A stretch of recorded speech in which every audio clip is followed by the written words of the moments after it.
नमस्कार, आप देख रहे हैं इंडिया टीवी। आपके साथ मैं हूं मीनाक्षी जोशी। सुबह के 10 बज रहे हैं, वक्त हो गया है दमदार 10 का। दो वरिष्ठ पत्रकार हमारे साथ स्टूडियो में मौजूद है, आलोक मेहता जी, अजीत द्विवेदी जी। आज पूरे 1 घंटे तक हमें सिर्फ बंगाल की बात करनी है। जी हां, पश्चिम बंगाल में जनता ने भर भर कर वोट डाला है। पोलिंग बूथ पर वोटों की ऐसी सुनामी आई जिसमें ममता बनर्जी क्या बह जाएंगी, क्या बीजेपी सरकार बना लेगी, कौन बच जाएगा, कौन मझधार में फंस जाएगा। ये चुनाव बड़ा दिलचस्प और ये पहला आंकड़ा बड़ा दिलचस्प है। क्या पश्चिम बंगाल में बदलाव की बयार आ गई है? 90% मतदान हुआ। बंगाल के इतिहास में इतना मतदान कभी नहीं हुआ। 1951 के बाद आज तक 93% का आंकड़ा कभी बिहार ने नहीं छुआ। पहले चरण में बीजेपी के मजबूत आधार वाला क्षेत्र है। बीजेपी ये मानकर चल रही थी कि पहले फेज में अगर सेंचुरी लग गई तो दूसरे फेज की लड़ाई आसान हो जाएगी। ऐसे क्षेत्रों में बम्पर वोटिंग हुई है जहां बीजेपी को पिछली बार वोट नहीं मिला, वहां पर हिंदू भी जमकर पोलिंग बूथ तक पहुंचा। 152 सीटों पर मतदान का 90% का रिकॉर्ड किसकी सरकार बना रहा है, किसको झटका देने जा रहा है, एक एक आंकड़ा मैं आपके सामने रखूंगी। लेकिन पहले ये तस्वीर आप देखें, ये तस्वीर आप देखिए, बैटल ऑफ कोलकाता में नौकायान हो रहा है। अब देखिए, सेकंड फेज की लड़ाई के लिए भी तैयारी चल रही है और कमर कस के प्रधानमंत्री नरेंद्र मोदी और गृह मंत्री अमित शाह बंगाल में मौजूद हैं। पश्चिम बंगाल में ये गंगा नदी, ये हुगली क्षेत्र जो ममता बनर्जी का मजबूत गढ़, वहां पर प्रधानमंत्री नौकायान करते हुए दिखाई दिए। आज सुबह सुबह वो सैर पर निकल गए। प्रधानमंत्री हुगली नदी के किनारे गए, लोगों से मुलाकात की, वहां पर मौजूद नाविकों के साथ मुलाकात की, साथ ही नाव की सवारी भी की। प्रधानमंत्री ने हुगली की तस्वीर सोशल मीडिया पर पोस्ट करते हुए लिखा, हर बंगाली के मन में गंगा के लिए विशेष स्थान है। आप कह सकते हैं गंगा बंगाल की आत्मा में बहती है। मैंने आज सुबह हुगली के तट पर समय बिताया और मां गंगा को नमन किया। इस दौरान मोदी सुबह की सैर पर निकले, लोगों से भी मिल रहे थे। ये लोगों से कनेक्ट करने का मोदी का अलग तरीका है। पहले फेज में झालमुड़ी थी, दूसरे फेज में गंगा नदी है। इससे पहले प्रधानमंत्री की एक लोकल शॉप की झालमुड़ी खाने वाली तस्वीर भी खूब वायरल हुई थी। मैं कुछ आंकड़ों की बात करूं उससे पहले ये तस्वीर चर्चा का विषय चूंकि बनी हुई है। जी, मां गंगा ने उन्हें बुलाया था बनारस में और अब गंगा नदी में नौकायान कर रहे हैं। गंगा नदी बंगाल की आत्मा में बहती है, तो आत्मा ने अपने बेटे को बुलाया है यहाँ भी। ये तो उन्होंने इमोशनल कनेक्ट जो किया है सो किया ही है। वो कई तरह से इमोशनल कनेक्ट करते हैं, लेकिन ये तो इसका एक जो पॉलिटिकल नैरेटिव बनाना है प्रधानमंत्री को, वो उन्होंने बिहार के समय बना दिया था। जब बिहार का चुनाव हुआ, नतीजे आए 14 नवंबर 2025 को और प्रधानमंत्री बीजेपी कार्यालय पहुंचे, तो उन्होंने कहा था कि अब ये जो बिहार से बह के गंगा जी बंगाल जाती हैं, तो अब ये जो जीत की लहर बिहार से उठी है ये बंगाल जाएगी। ये उनका स्टेटमेंट था उस समय जब उन्होंने 14 नवंबर 2025 का, और उसके बाद वो बार बार इस बात को दोहराते रहे। तो बिहार से जो जीत की लहर है, जीत की जो धारा है, वो गंगा जी के जरिए बह के बंगाल पहुंचेगी। तो एक समय उनको जाना ही था गंगा नदी के किनारे और गंगा नदी में जाकर के मां गंगा को नमन करना था। ये कनेक्ट करने की बात है, बिहार के लोगों से भी कनेक्ट करने की बात है। देखिए, बिहार के लोगों का एक बड़ा समूह बंगाल में रहता है जो भारतीय जनता पार्टी को वोट करता है। उनके इलाके में भी अभी चुनाव होना है। भवानीपुर की बात सर करेंगे, अभी होल्ड योर थॉट्स, क्योंकि हम इसमें दूसरे चरण के चुनाव की पूरी बात करेंगे। लेकिन आलोक जी, ये तस्वीर क्या कहती है? वो भी ममता बनर्जी का गढ़ हुगली, कोलकाता, प्रेसिडेंसी, हर डायमंड हार्बर, सब पूरी ताकत यहाँ ममता बनर्जी की है। देखिए मीनाक्षी, मैं मानता हूं कि जब भी कोई गढ़ जिसको कहता है, वहां जाकर के आप अपने आप को करें, वरना लोग कहते हैं भाई आप उनकी गुफा में, वहां तो जा नहीं सकते हैं शेर की गुफा में। शेर की गुफा में घुस करके यदि वो शेरनी कहती है ममता, निश्चित कई लोग उनके समर्थक बड़े पैमाने पर कहते हैं ममता शेरनी है। एक समय में मोहसिना किदवई कभी पहली बार जब जीत के आई थी तो लगा था आजमगढ़ से जीती थी वो, उस समय से उनसे उनके बाद पहला। तो लेकिन सवाल ये है कि इसीलिए ये कॉन्फिडेंस दिलाता है जो पहले चरण में हुआ उसको आगे। और दूसरा ये कि पहली बार वो नहीं गए हैं कलकत्ता। ये कहना कि चुनाव के समय गए हैं इसलिए गए, जो प्रधानमंत्री नरेंद्र मोदी को समझते हैं, मेरा ख्याल अजीत जी भी मानेंगे कि उसके पहले भी वो जाकर के इसी तरह से कोशिश करते रहे। एक ऐसा कई बार वो लोग सोचते हैं चुनाव के समय गए। चुनाव के समय का महत्व तभी है जब आप पहले भी आपने किया हो। कई बार ममता जी ने विरोध किया, राष्ट्रपति गई उनका विरोध किया, गृह मंत्री अमित शाह कितनी बार गए। तो ये उसके आगे उसके साथ यदि आप सुबह के समय निकले, वो जाते जहाँ भी, वो केदारनाथ जाते तो कहते थे अब इस समय में केदारनाथ चले गए, चुनाव तो वहाँ हो रहा था। तो ये जो उनकी एक अपनी भावनात्मक एक साथ है जनता को जोड़ने का। और ये मानिए कि जिस तरह से दुर्गा पूजा कलकत्ता में होती है, जहाँ गढ़ ममता कहते जी। तो ये कहना कि वहाँ तो हिंदू भावना है नहीं जी, वहाँ तो ममता ही की लहर है, उसको तोड़ने का और लोगों को कॉन्फिडेंस कि अब हम हैं और हम आ रहे हैं।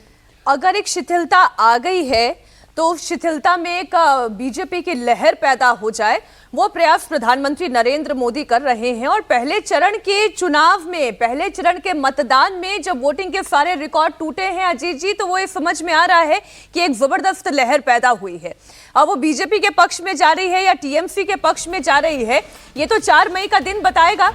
लेकिन पहले फेज में 16 जिलों की 152 सीटों पर 92.88% वोटिंग हुई है। जरा बड़ी स्क्रीन पर आप लेकर आ जाएं इस बड़े से आंकड़े को, क्योंकि 1951 के बाद ये बंगाल के इतिहास में पहली बार हो रहा है जब इतनी बम्पर वोटिंग हुई है। इलेक्शन कमीशन के ऐप पर अभी इस आंकड़े के आगे अप्रॉक्स ही लिखा है, आप समझ रहे हैं, अप्रॉक्स लिखा हुआ है, यानी कि ये और बढ़ सकता है। फाइनल फिगर इससे बढ़कर आ सकता है। और अगर यही पैटर्न दूसरे और आखिरी फेज में भी रहा तो बंगाल सारे रिकॉर्ड तोड़ देगा। ये बंगाल में अब तक के सारे रिकॉर्ड तोड़ देगा। फाइनल फिगर है उसके मुताबिक आपको बता दें, सबसे ज्यादा वोटिंग कूच बिहार में हुई है। जरा अगला आंकड़ा हमारे सामने रख दें, ये तो 2026 के पहले फेज का आंकड़ा हमने आपके सामने रखा। लगभग 93% वोटिंग हुई है, जो कि 2021 के 85.20% से 3% ज्यादा है। आप देखें ये ताकत जो है वो इस बार मतदाताओं ने दिखाई है। अब सवाल ये कि जब हम रीजन वाइज इस आंकड़े को देखते हैं तो वो आंकड़ा क्या कहता है। इस बम्पर वोटिंग में सभी पॉलिटिकल पार्टीज को चौंका दिया है। बीजेपी इस वोटिंग के बाद और आक्रामक दिख रही है। बीजेपी की तरफ से जो पहले फेज में 152 सीटों में से 125 सीटें अजीत जी जीतने का दावा किया जा रहा है, उन क्षेत्रों पर भी मैं जरा एक नजर दर्शकों की ले आऊं। अलीपुर द्वार, जहां पर 7% से ज्यादा वोटिंग परसेंटेज बढ़ा है, जो कि 2021 में 85% पर था, 2026 में ये 92% हो गया। मेरी नजर कूच बिहार, झारग्राम उन इलाकों पर है, मेदिनीपुर का वो इलाका जहां पर मुस्लिम बहुलता है, उन इलाकों पर है जहां पर हिंदू भी पूरी ताकत के साथ वोट के लिए निकला। ये तो हम जानते ही हैं कि हमेशा से मुस्लिम वोटर तो खुलकर वोट करने के लिए निकल ही रहा है, लेकिन ये जो बढ़ा हुआ परसेंटेज है, क्या दोनों पार्टी के कोर सपोर्टर्स भर भर कर वोट करके आए हैं? देखिए, ये एक तो हम लोगों को वोट परसेंटेज बढ़ने के मिथक पर पहले बात करनी चाहिए। ठीक। ये एसआईआर के बाद पहला चुनाव है बंगाल का। एसआईआर के बाद जो सबसे पहला चुनाव हुआ था वो बिहार का हुआ था पिछले साल नवंबर में, और बिहार में 10% वोटिंग बढ़ी थी। इसके पहले वाले चुनाव में 2020 के चुनाव में बिहार में 57% पोल हुआ था, और जब एसआईआर के बाद पोलिंग हुई बिहार में 25 में तो 67% पोलिंग हुई, 10% वोट बढ़ा, और जो इनकम्बेंट था उसको इतना बड़ा मैंडेट मिला जिसकी कल्पना नहीं की जा सकती थी। 202 सीटें आई, 10% वोट बढ़ा। और तो ये सीधा इम्पैक्ट था एसआईआर का। वहाँ 68 लाख नाम कटे थे, 70 लाख के करीब नाम कटे थे। अब एसआईआर उसके बाद जो एसआईआर हुआ वो 12 राज्यों में हुआ। उन 12 राज्यों में से अभी जो 12 राज्यों में अभी हुआ उसमें से 5 में अभी चुनाव हुए, हम लोगों ने देखा। जो असम में एसआर था, बाकी जगह एसआईआर था। हर जगह वोटिंग बढ़ा है, वोटिंग परसेंटेज बढ़ा है।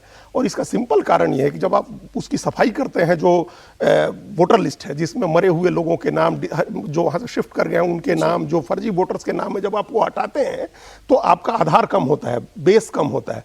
जब बेस कम होता है तो परसेंटेज बढ़ जाएगा, एब्सोल्यूट नंबर भले ना बढ़े। जी, समझ गए? तो ये है कि अभी एब्सोल्यूट नंबर पता नहीं कितना बढ़ा है। हम आज एक अंग्रेजी के बड़े प्रतिष्ठित अखबार में देख रहे थे कि एब्सोल्यूट नंबर कम हुआ है। ये एक रिपोर्ट थी कि अभी जो आज जो आंकड़े आए हैं कल, मतलब 2026 में, वो 2021 में इन 152 सीटों पर जितना पोल बढ़ा था उससे कम है एब्सोल्यूट नंबर में।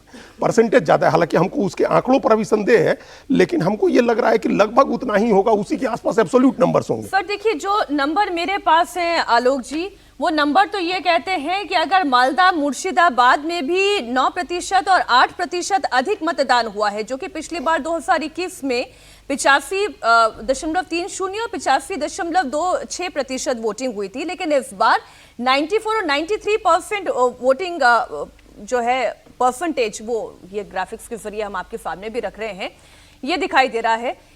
तो मालदा मुर्शिदाबाद का अगर वोटर बाहर निकला है तो झारग्राम का भी वोटर बाहर निकला है, दक्षिण दिनाजपुर का भी बाहर निकला है, कूच बिहार का भी बाहर निकला है। जो ऑलरेडी बीजेपी के जहां पे कोर वोटर हैं, कलिंपोंग, दार्जिलिंग, वहां पे भी इस बार वोटिंग परसेंटेज बढ़ा है। ये वोटिंग परसेंटेज केवल हॉरिजॉन्टली ही नहीं बढ़ रहा है, वर्टिकली भी बढ़ रहा है। देखिए मीनाक्षी, मेरा मानना है, मैं इस बात से असहमत हूँ कि बिहार और बंगाल के उस परसेंटेज से आप यदि तुलना करेंगे कि साहब वहाँ इतने नाम कटे और वहाँ पर उन्हीं को वापस सत्ता मिल गई। आप बिहार, झारखंड है ना, झारखंड में तो ऐसा नहीं होता है। पड़ोस में लगा जो बिहार का ही हिस्सा होता था। यूपी है, यूपी का असर क्या, उस समय नीतीश कुमार जब दूसरी अपने गठबंधन में साथ में थे तो क्या उसका असर पड़ा। ये हमेशा इस तरह की तुलनात्मक, इसमें जो आप जो आंकड़े दे रही हैं 94 तक होना मेरी याददाश्त के हिसाब से बहुत ही कम, मतलब हो सकता है आंकड़े निकाल करके यदि कहीं देखें इलेक्शन कमीशन का, ऐसे बहुत कम अवसर बंगाल में आए होंगे, मतलब 50s में आए हों चुनाव। उस समय जैसे होता था आबादी कम होती थी, लेकिन अब देखा जाए इतने बड़े पैमाने, इसलिए कि लोगों के मन से डर निकला है।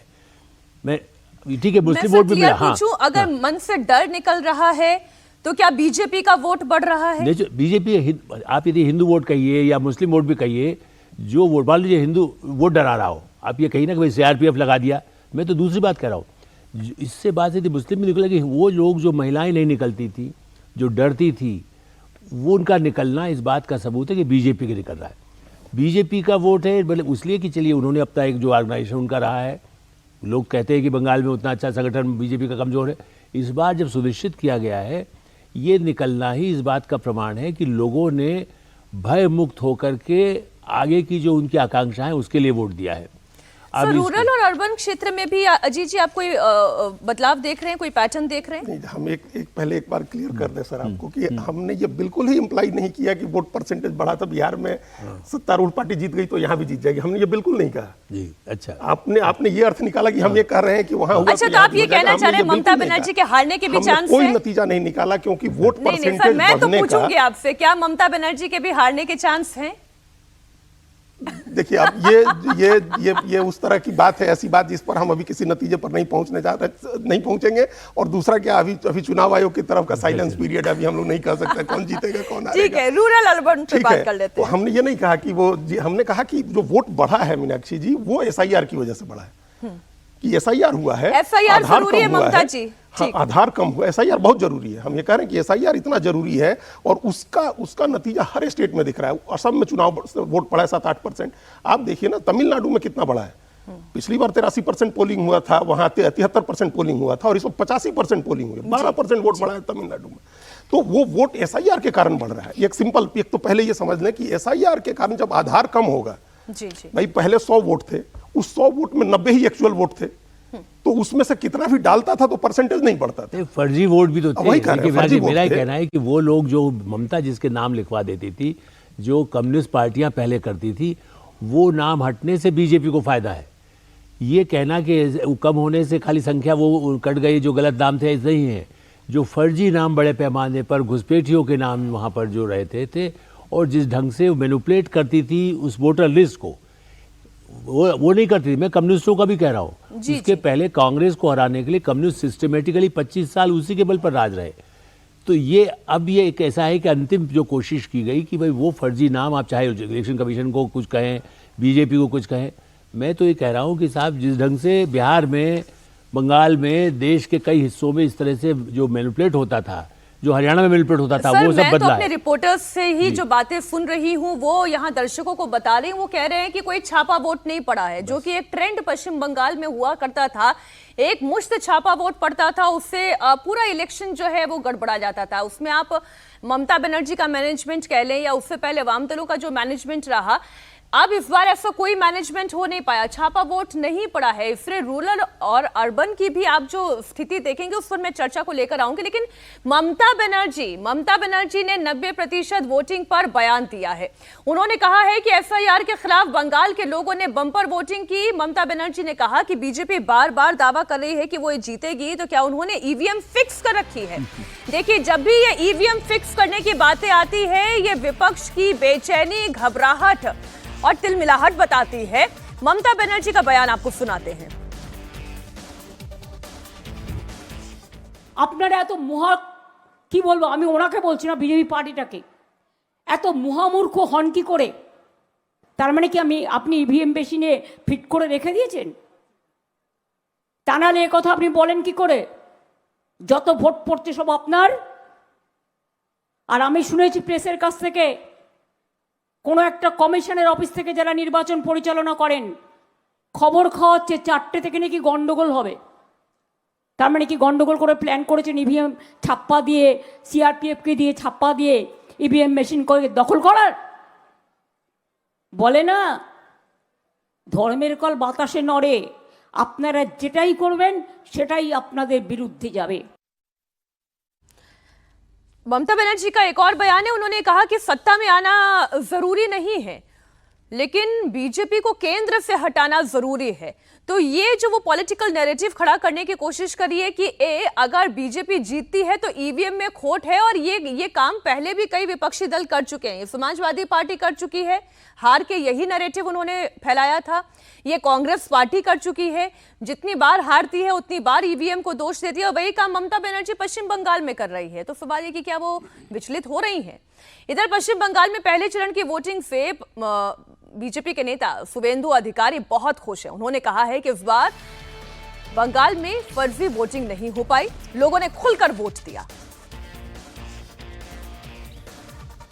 क्या सिग्नल माना जाए 152 सीटों पर?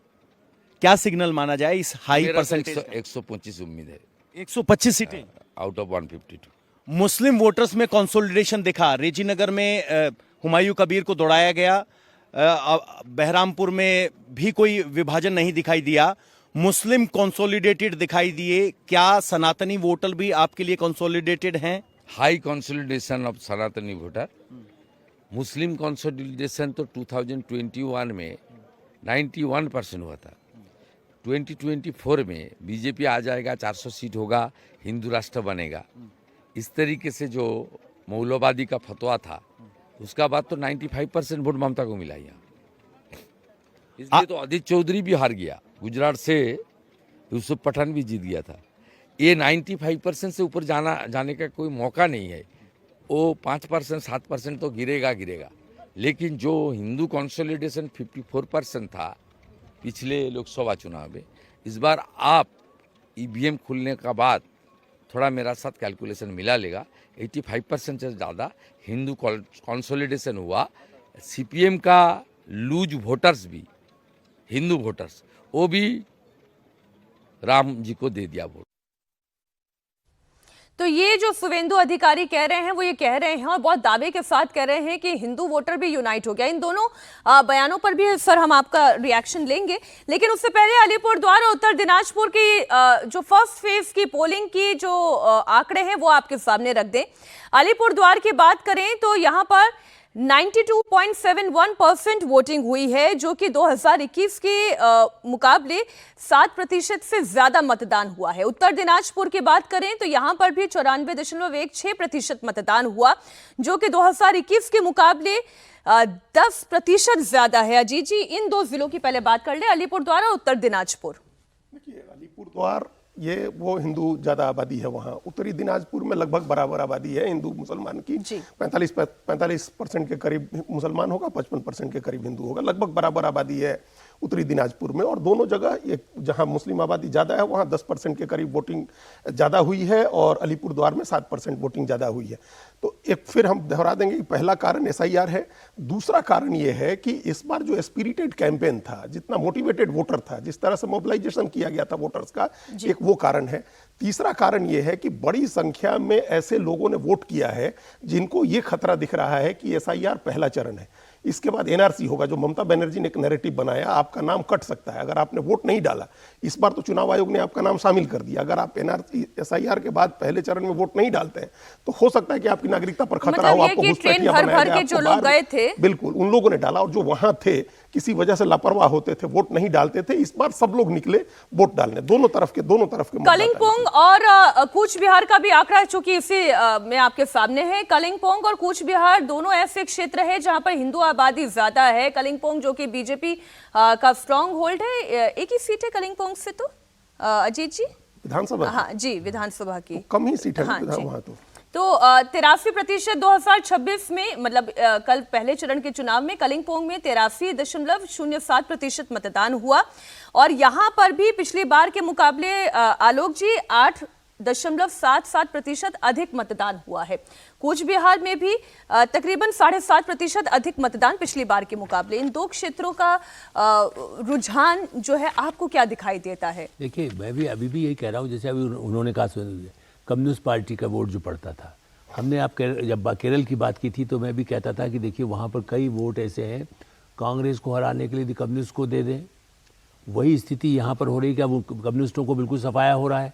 ममता से सबसे बड़ी दुश्मनी कम्युनिस्टों की रही है, जो कम्युनिस्टों को उन्होंने हटाया, मैंने उनके जो समर्थक कह सकते हैं आप जी, उन समर्थकों को वो हिंदू, मैं बार बार ये कह रहा हूँ कि हिंदू वोट है मुझे सवाल नहीं है, सवाल ये है कि जो वहाँ की दैनंदिन उनकी जो लाइफ है उसको जिन्होंने प्रभावित किया, इसलिए वो और ज़्यादा उत्तेजित है कि भाई कम्युनिस्ट, उनको लगता है कि भाई ममता तो हमेशा राज करके उन कम्युनिस्टों को भी, खाली ऐसा नहीं कि वो हिंदू वोटों पर प्रभावित होता था, और यही वोट जो बढ़ा है ये बीजेपी के लिए ही फायदेमंद है। देखिए, अब पहले भी जो हमने कहा महिलाओं का निकलना, आप फिर से ध्यान दीजिए, यदि आप वो निकालेंगे बाद में भी, जो आंकड़े इन सब इलाकों में हिंदू वोट कह रहे हैं, वो जो महिलाएं निकल करके आ रही हैं, उनकी जो इच्छा है कि भाई हमारा वो नुकसान जो उनको आतंक पैदा किया हुआ था उससे और अधिक बड़े पैमाने पर जाना है। और जो बाहर से भर भर के गए, मैं उसमें फिर से जोड़ूंगा, बाहर से भर भर गए, क्या हिंदू नहीं गए, क्या खाली मुसलमान गए हैं, या खाली ममता समर्थक गए हैं? सर, मोदी का क्या वो 7% हिंदू वोट बढ़ रहा है, वो 10 में से 7 हिंदू वोट क्या बीजेपी को मिल रहा है? बिल्कुल बिल्कुल वही हिंदू वोट मिल रहा है इस बार, बिल्कुल निश्चित रूप से। जिस ढंग से कैंपेन किया गया है उस आधार पर कि उनको क्या लाभ मिलेगा, इस खाली इसलिए कि इस वोट डालने से हमको आगे क्या भविष्य हमारा होने वाला है, हमारे बच्चों का क्या भविष्य होगा, ये एक विश्वास बनने से हिंदू वोट मिल रहा है। खाली हिंदुत्व के नाम पर नहीं मिल रहा है, कट्टर हिंदुत्व के प्रचार उस ढंग से नहीं किया गया इस बार, ये भी आप ध्यान दीजिए। यंग जनरेशन जो है बड़े पैमाने पर बंगाल में भी है, और पूरे चुनाव में इसी बात को ध्यान में रखा है प्रधानमंत्री नरेंद्र मोदी ने। धार्मिक भावना अलग चीज़ है और एक कट्टर होना, जैसा अभी नहीं कहते बिल्कुल हिंदू राष्ट्र हो जाएगा, ये हो जाएगा, ऐसी बातें नहीं कही गई। ठीक सर, दमदार दफ में बात हो रही है पश्चिम बंगाल की, और सेकंड फेज के दंगल की, फर्स्ट फेज की बंगाल की पब्लिक की बम्पर वोटिंग का असर क्या इस दूसरे चरण में दिखाई देगा? ये ट्रेंड सेकंड फेज में भी देखने को मिलेगा क्या? जनता ने सेकंड फेज में भी रिकॉर्ड तोड़ वोटिंग का मन बना लिया है? कुछ आंकड़े ऐसे हैं जो ये बताते हैं सेकंड फेज में ममता बनर्जी की टीएमसी बहुत मजबूत है, लेकिन बीजेपी ने भी दूसरे चरण के लिए अपनी कमर कस ली है। दूसरे चरण के लिए 29 अप्रैल को 142 सीटों पर वोट डाले जाएंगे और बंगाल की जनता ये तय कर देगी कि सत्ता में ममता की वापसी होगी या इस बार परिवर्तन होने जा रहा है। पिछली बार इन 142 सीटों पर ममता बनर्जी को सिर्फ सीएम की कुर्सी तक ही उन्होंने नहीं पहुंचाया था। 142 में से टीएमसी को 123 सीट मिली थी और बीजेपी को मात्र 18 सीट से संतोष करना पड़ा। ऐसे में दूसरा चरण टीएमसी के लिए बहुत महत्वपूर्ण है। अगर टीएमसी पिछली बार की तरह यहां पर परफॉर्म करती है तो ममता बनर्जी को सीएम बनने से कोई नहीं रोक सकता और बीजेपी को फिर इंतजार करना पड़ सकता है। बंगाल में दूसरे फेज की बारी है और इसके लिए बीजेपी ने अपनी पूरी ताकत लगा दी है। 2021 के विधानसभा चुनाव में दूसरे फेज की 142 सीटों पर बीजेपी पिछड़ गई थी और पिछड़ना एक छोटा शब्द होगा, बहुत पिछड़ गई थी। लेकिन इस बार पार्टी पूरी ताकत के साथ मैदान में है। गृह मंत्री अमित शाह खुद कैंपेन की कमान संभाले हुए हैं। अमित शाह अब से थोड़ी देर में एक प्रेस कॉन्फ्रेंस भी करने जा रहे हैं। इससे पहले अमित शाह ने टीएमसी को भी एक डायरेक्ट मैसेज दिया। अमित शाह ने सोशल मीडिया प्लेटफॉर्म एक्स पर लिखा, पहले चरण में दीदी के गुंडे घर से बाहर नहीं निकले। मैंने उन गुंडों से कहा है दूसरे चरण में भी बाहर मत निकलना, वरना मैं तुम्हें उल्टा लटका कर सीधा कर दूंगा। तो ये जो ट्वीट है वो भी हम आपको दिखा रहे हैं और जो बयान है वो भी हम आपको दिखाते हैं। मैं दीदी के गुंडों को कहकर जाता हूं, 29 तारीख को घर के बाहर मत निकलना। 29 तारीख को आराम बाग वालों को परेशानी की तो 5 तारीख के बाद उल्टा लटका कर सीधा करने का काम। पहले चरण में दीदी के कोई गुंडे का हिम्मत नहीं हुआ कि बंगाल के मतदाताओं को उंगली भी उड़ा कर देख ले।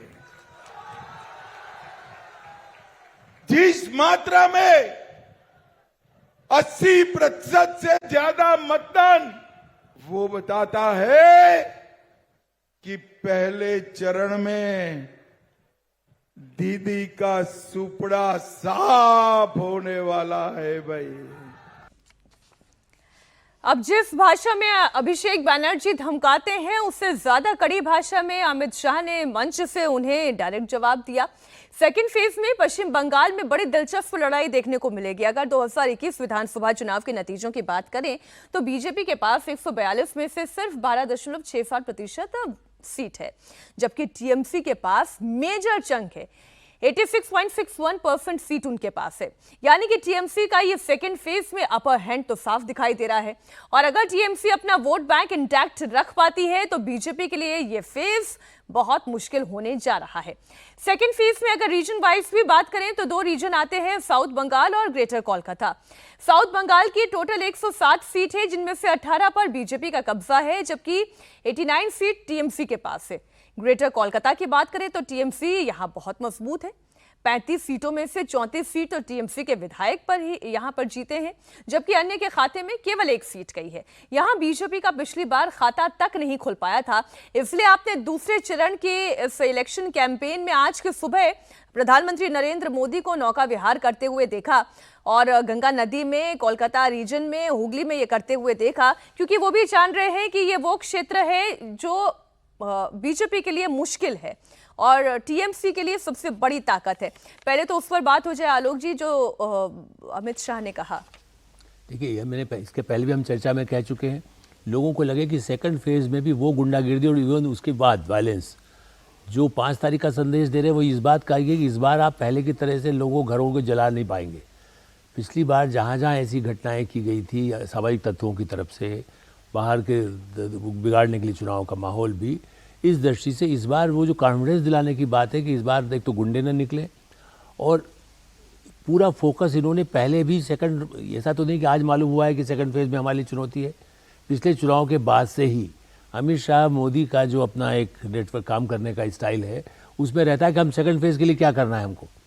प्रधानमंत्री का प्रोग्राम ऐसा नहीं कि आज उन्होंने नौका विहार पर जाएंगे और वहां पर वही बात ये तैयारी जाहिर है पहले से उसकी तैयारी करके रखी, लेकिन दूसरा फेज सर बहुत मुश्किल है अजीत जी, ये इतना मुश्किल है दूसरा फेज।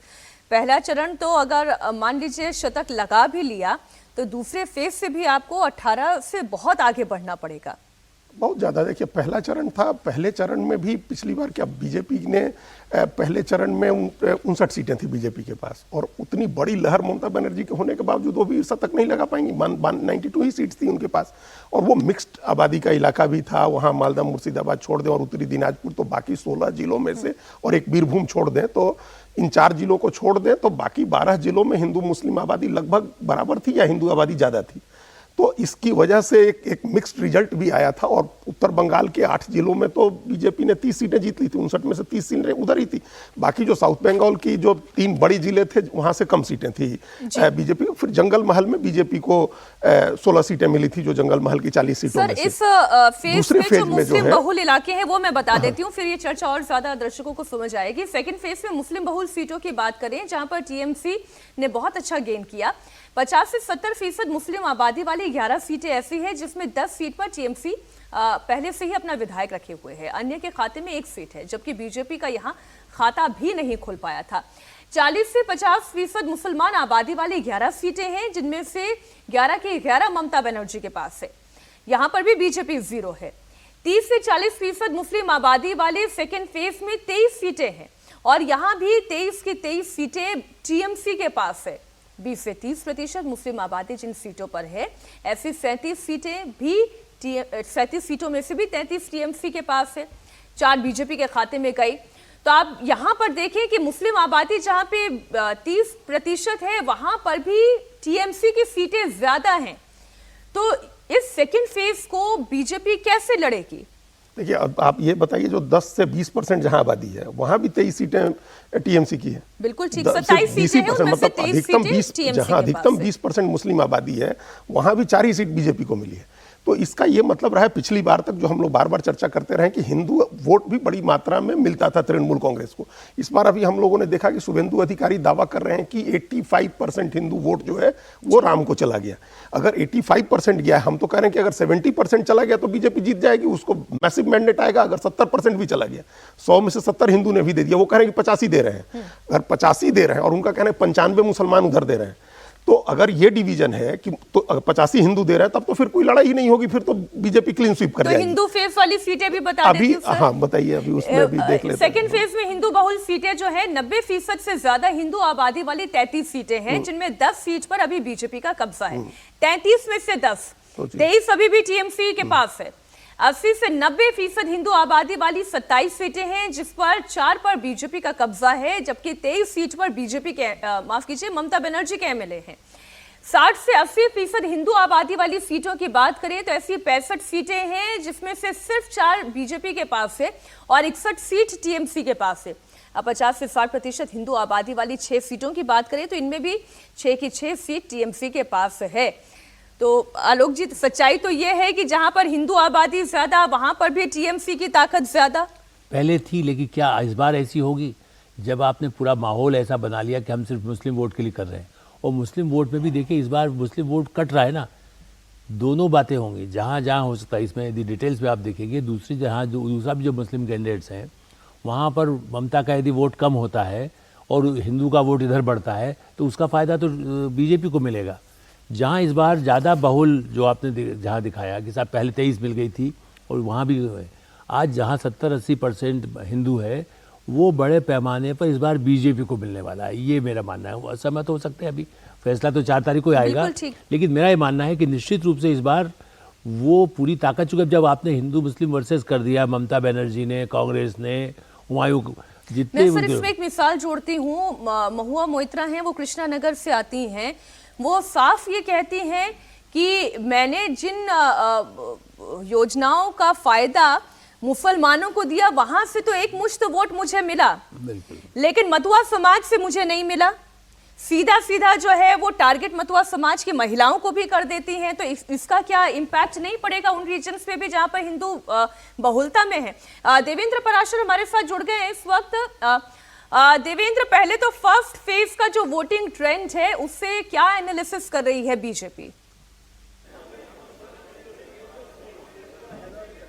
और कल जो वोटिंग हुआ उसके बाद पार्टी के अलग अलग लोग जिन विधानसभा क्षेत्रों में लगे हुए थे, उनमें जब फीडबैक लिया गया, पार्टी का जो अपना सिस्टम होता है फीडबैक लेने का कि कितने उनके सारे वोटर्स थे, कितने वोट कास्ट हुए, तो उस हिसाब से पार्टी ये मानकर चल रही है कि 105 के आसपास, मतलब वर्स्ट टू वर्स्ट 95 जाएगा, अन्यथा 105 के आसपास सीट, मतलब जो ब्रैकेट है 95 टू 105 पहले फेज में, यानी कि पहले जो 152 सीटों पे पहले फेज में बंगाल में चुनाव हुए हैं, उनमें कम से कम बीजेपी मानकर चल रही है कि 95 से 105 सीटें बीजेपी को हासिल होगी। ये आंकड़ा थोड़ा सा इससे ऊपर भी जा सकता है। तो ये समझा जा सकता है कि पार्टी का अपना फीडबैक किस प्रकार से बीजेपी को उत्साहित करने वाला है। और उसमें एक चीज होता है कि दावा करना, दूसरी चीज होती है कि पार्टी के सिस्टम में जो लोग चुनाव में लगे हुए हैं उनके अंदर किस प्रकार का कॉन्फिडेंस है। तो उसमें मीनाक्षी, इसमें कोई दो राय नहीं कि वो कॉन्फिडेंस बहुत अपबिट मोड में नजर आ रहा है बीजेपी का।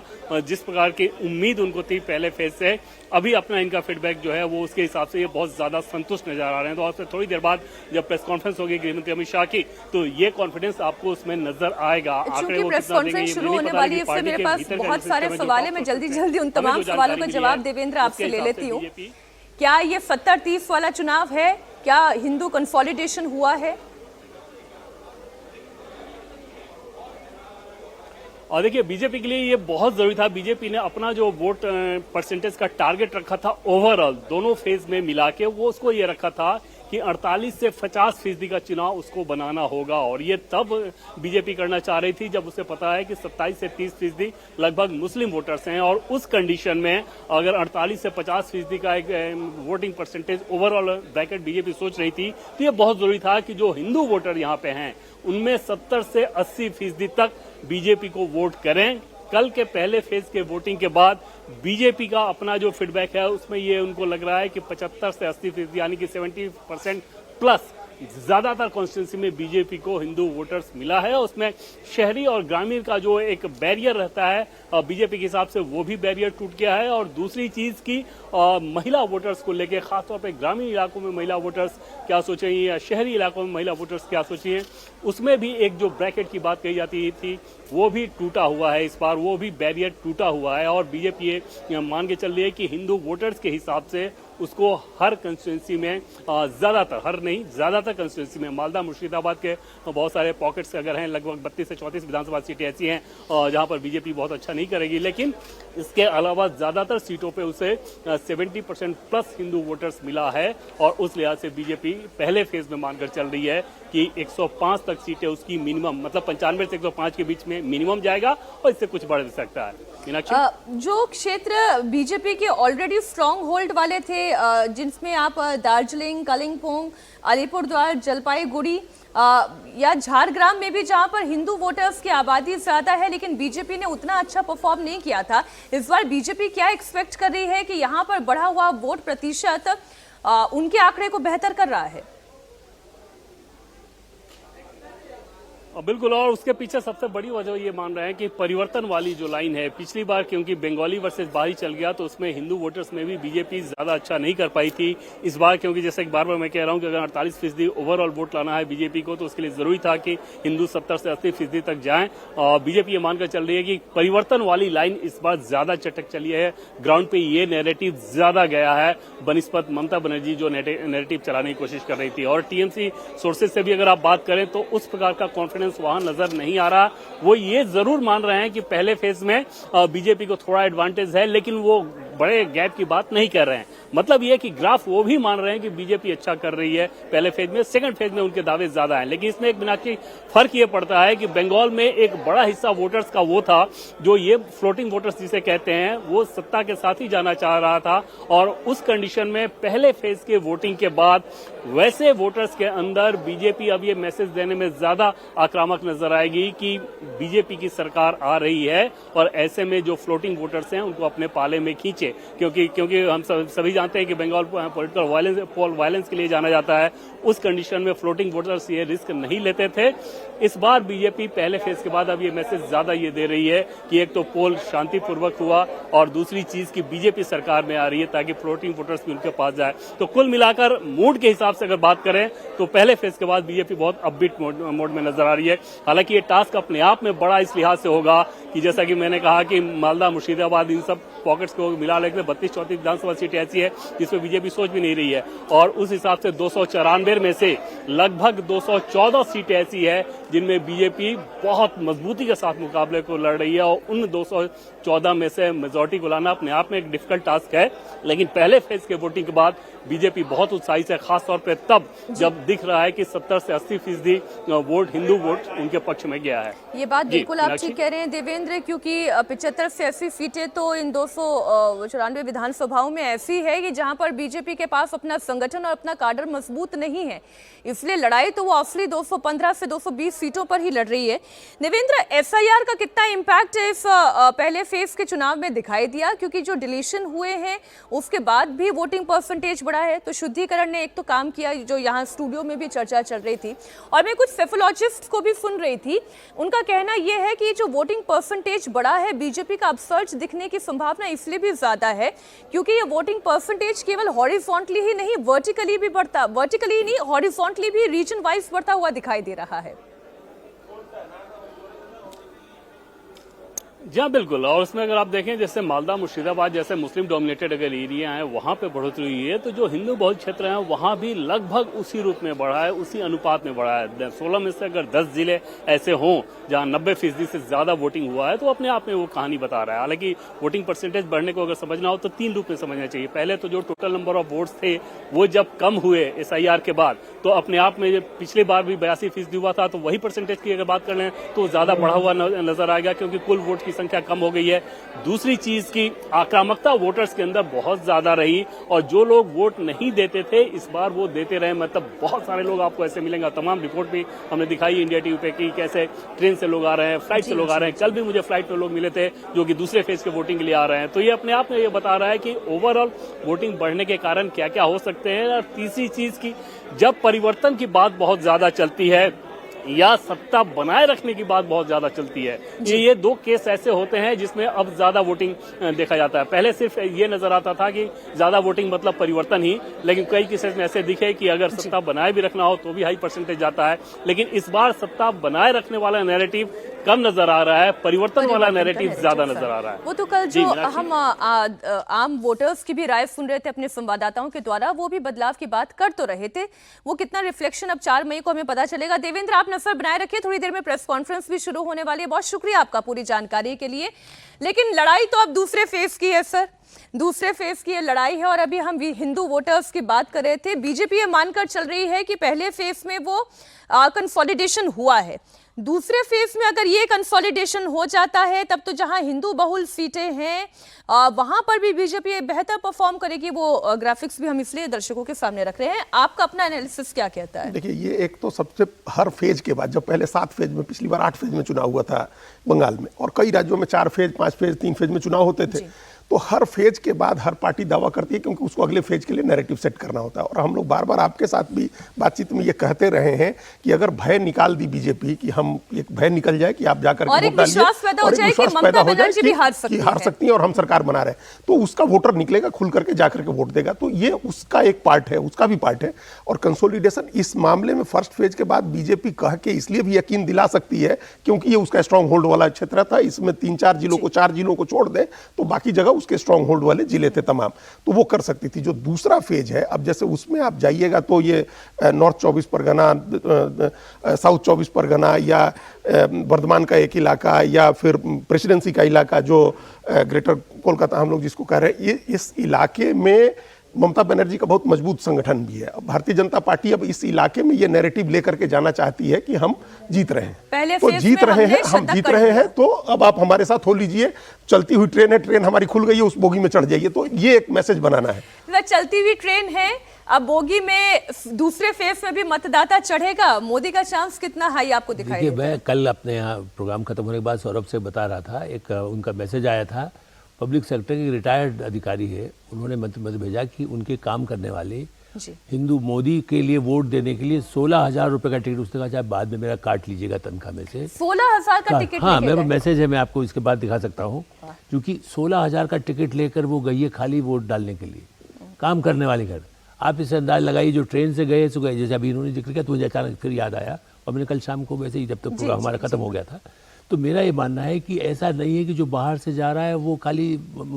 दूसरा एक और महत्वपूर्ण बात है जो पहले भी कहना चाहता था, 8 चरण की बात करें, इस बार यही तो चक्कर है। आप पहले क्या होता था, कई राज्यों में ऐसा हुआ है, जब आपने यहाँ का गया दूसरी जगह जाके पहुँच गया उसका वर्कर, टीएमसी के जो लोग, गुंडा जो एलिमेंट होता था, वो दूसरे चुनाव उन चरणों में जाकर के लोगों को वोट डालने में प्रभावित करते थे। यहाँ ब्रीदिंग स्पेस 2 चरणों में ब्रीदिंग स्पेस उनके लिए नहीं दिया गया, और सुरक्षा का पूरा इंतजाम करने से जो ज्यादा वोटिंग होगा, अब 85 में 95 मान लीजिए, हमारे लोग कह रहे हैं कि साहब इतनी नहीं आएगी, 100 के आसपास 95 यदि यहाँ पर और यहाँ पर 50 सीटें लाते हैं तो 150 के आसपास आ जाती है।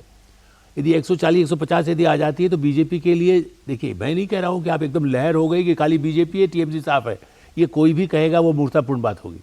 लेकिन यदि आप 150 सीटें ले आते हैं तो सत्ता से तो हटा रहे ना आप। बिल्कुल ठीक बात। यही आर्गुमेंट मेरा मानना है कि ये मैं नहीं कह रहा हूँ कि ममता बनर्जी मुस्लिम वोट नहीं मिलेगा। मुर्शिदाबाद में, मालदा तो गनीखा चौधरी के समय से मिलता रहा है। जो ब्रेक पे हम चर्चा कर रहे थे, मैं दर्शकों तक भी वो बात पहुंचा दूं। फलौदी सट्टा बाजार जिसका अनुमान 95% तक ठीक रहता है, हालांकि मैं इसे कहीं ये कोट करते हुए नहीं कह रही हूँ कि वो सही साबित होंगे, लेकिन वो जो सट्टा बाजार है वो भी कह रहा है कि 170 तक बीजेपी और 120 तक टीएमसी जा सकती है, जो कि अभी पहले चरण के मतदान से 2 हफ्ते पहले तक टीएमसी को आगे और बीजेपी को पीछे बता रहा था। तो एक छोटा सा आंकड़ा ये भी मैंने आपके सामने रख दिया। अब दूसरे फेज के का इंतजार करिए। अब से थोड़ी देर में गृह मंत्री अमित शाह भी जो है वो अपना कैलकुलेशन बताने जा रहे हैं। 152 सीटों पर बीजेपी का कैलकुलेशन क्या है, उस पर भी हमारी नजर बनी रहेगी।